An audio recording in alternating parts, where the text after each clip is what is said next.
The blind and the begging activity has been a thing from the ancient, and this brings us to the part 2 of the previous message titled Jesus Heals Blind Bartimaeus. Jesus heals blind Bartimaeus. Have you thought of how the beggar blind Bartimaeus prevailed over a situation on the grounds where only the strongest survives? Jesus was on course for solving many other issues, and everyone who followed Jesus in one way or the other needed some sort of personal relief. And perhaps Bartimaeus' situation was worse than others and could not have also gained solution because of lack of zeal or eagerness to present his case to Jesus. But in the verse 47 of Mark chapter 10, the Bible says, when he heard that it was Jesus from Nazareth, he shouted, "Jesus, Son of David, have pity on me." Still in the verse 47, the Jewish people expected the Messiah to be from the family of David, and for this reason the Messiah was often called the Son of David. For Bartimaeus to refer to Jesus as Son of David, it means that he had heard of his coming. It means that he understood Jesus' purposes. It means that he believed in him. Do we care to know more about Jesus? Do we understand his purpose? Do we believe in him? Verse 48 says, many people told Bartimaeus to stop, but he shouted even louder, "Son of David, have pity on me." As I said from the beginning, it took Bartimaeus a mountain of faith to prevail over such huge challenges surrounding his deliverance. The challenge of getting his message across to Jesus in the middle of the multitude. The challenge of him being resisted by many. In the verse 48, the Bible says many people told him to stop.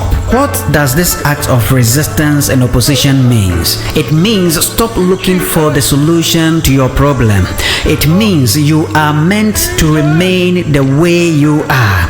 It means they meant Jesus did not come for people with conditions like Bartimaeus. But thanks be to God for that day when Jesus passed by. Bartimaeus made it differently. He did not succumb to their intimidation, but he prevailed over them for his deliverance. The Bible says he shouted even louder as they resisted him. The severity of one's problem determines the kind of cry he does for help.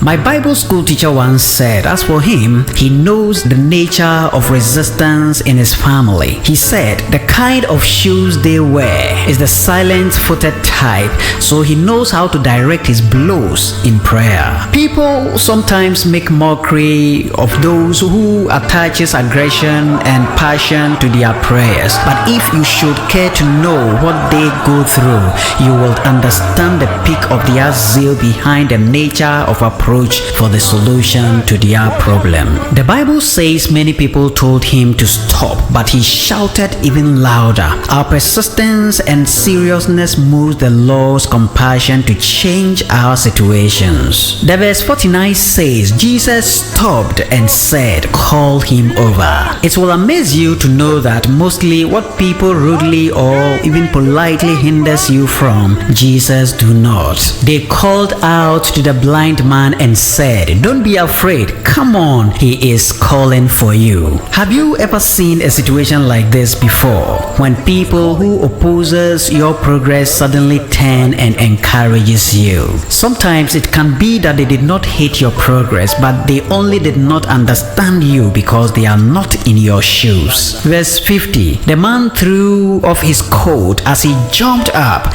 and ran to Jesus. Can you imagine that excitement when you felt that a bad chronic situation is being laid off? The Bible says he threw off his coat as he jumped up and ran to Jesus. Sometimes it hurts to lay off old habits when transformation shows up. We should cherish the new change the Lord brings to us and forbid to attach the old crippling ways that keeps us in the same poor situations and conditions. The verse 51, Jesus asked, what do you want me to do for you? The blind man answered, Master, I want to see. The verse 52, Jesus told him, you may go. Your eyes are healed because of your faith. Right away, the man could see, and he went down the road with Jesus. That's Bartimaeus' demonstration of faith to the solution of his problems. Are we surrounded by any form of difficulty?